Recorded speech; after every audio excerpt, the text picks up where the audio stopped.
54. Tush o'rgüchilar bilan bo'lgan munosabat haqida.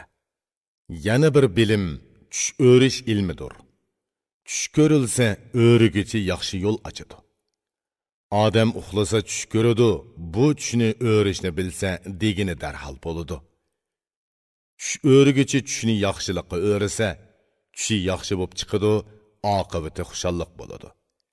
Agar tushi ma'nisiz va bak yomon bo'lsa, kambag'allarga sadaqa berib, jon tanni saqlash kerak. Qara, tush ilmi jihatda mehribon Xudo bandalariga yaxshilik ko'zlab oyatlar ato qildi.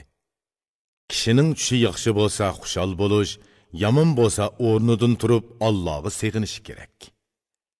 Kambag'allarga pul, narsa kerak sadiqa qilsa, Xudo andin balo qazoni dafi qiladi. Tush o'rgandek bo'ladi. Tushni yaxshi o'rish kerak. Ey tush o'rgichi, tushni inchki muloyiza qil.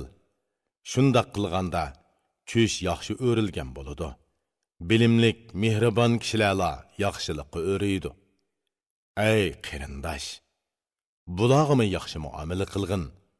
Ularni xohlasang qarindosh qil, xohlasang do'st tut.